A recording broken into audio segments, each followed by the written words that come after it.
Okay, so I'll walk you through how to do this. If someone, if you need to make a reasonable accommodation and you're not tech savvy, you can always call our office and we can help you. But this is something that is designed for people to be able to use by themselves or with an advocate.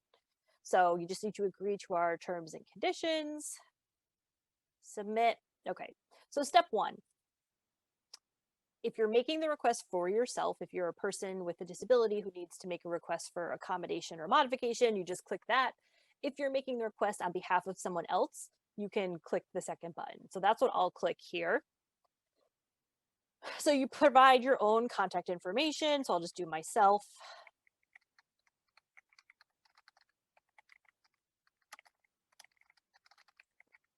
So I'm just typing in my name, my job title, staff attorney, my company, which is Connecticut Fair Housing Center. Type in our address, which is 60 Papalusco Court in Hartford. My phone number.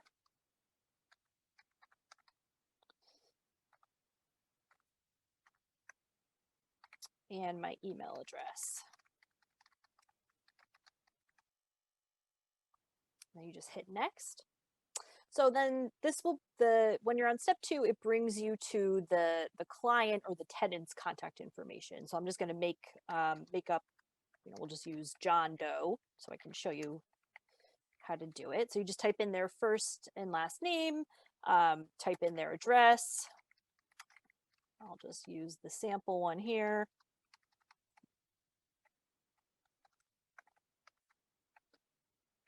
I'm going to try to skip using the client or the tenant's phone and email, and we'll see what happens. I'm also going to do, they ask for the landlord's contact information to sort of populate the letter. So I'll do Jane Doe as the landlord. Company, 456 Main Street.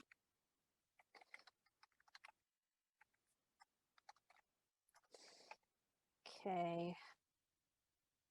Just do a fake phone number. Okay. A fake email address. Okay, so the final question after asking for the client or tenant's contact information and the landlord's contact information, it asks whether your client's landlord lives in the same building or does not live in the same building. And that can, that makes a difference because of the exemptions. So if it's a, if it's an owner occupied two family, then the landlord may not have to make a reasonable accommodation or modification. In this case, I'll say my client's landlord does not live in the same building. Well, all right, it wants a phone number for my client, so I'll just use this fake one.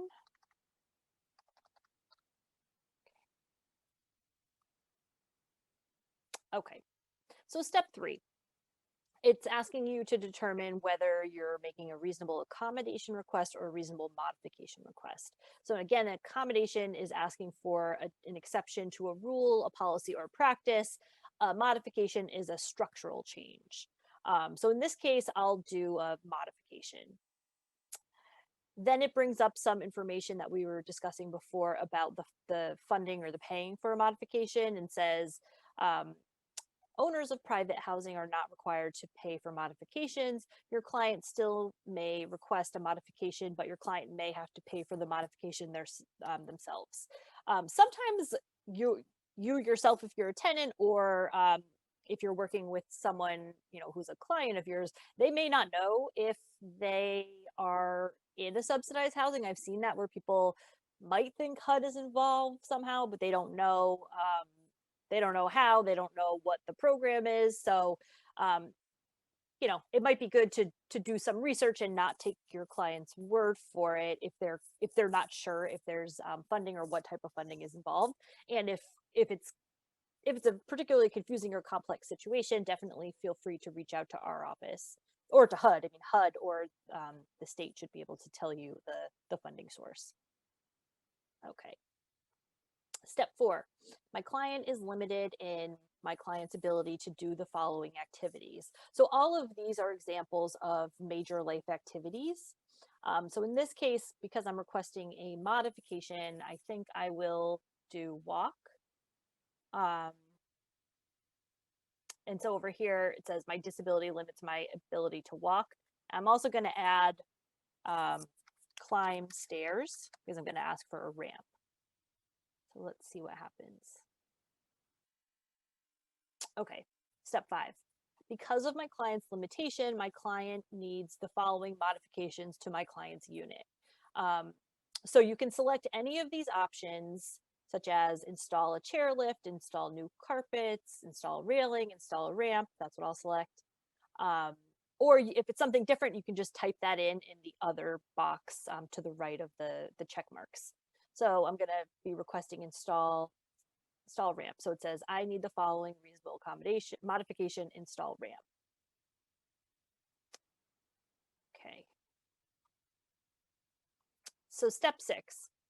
In general, your client should give their housing provider up to 2 weeks to respond to the request.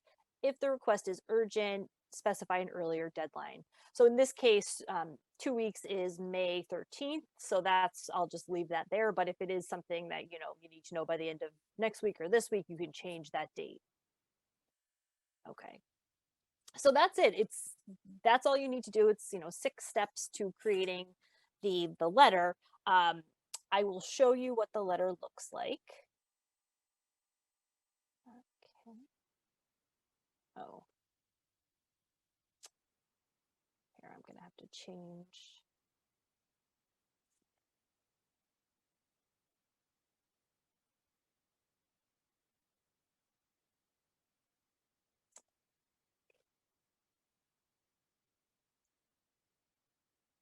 Okay. Hopefully everyone can see this.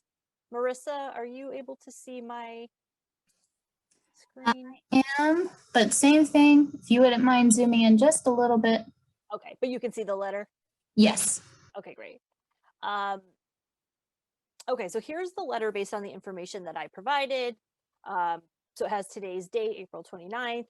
It has the fake landlord information that I put in here. For the subject line, it says the name of the tenant or the client. So John Doe requests for reasonable modification. And then the letter is very simple. Dear Mr. Doe, my name is Jessica Labrensis. I'm writing on behalf of John Doe, who resides at, this address. My client is an individual with a disability that limits my client's ability to walk, climb stairs. Accordingly, my client is requesting the modification described below.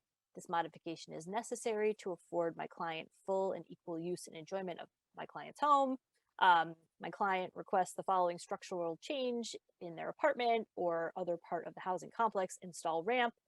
Please respond in writing by May 13th to inform me whether you will grant my client's request for a reasonable modification. I can be reached by phone at this fake phone number I gave or by email, and then gives the email address, sincerely, my name.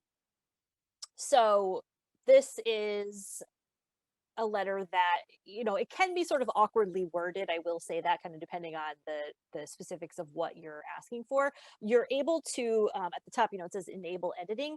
You are able to edit it. So if you want to fix it a little bit or add some different wording, you can do that. But this is a good kind of very basic start to the letter.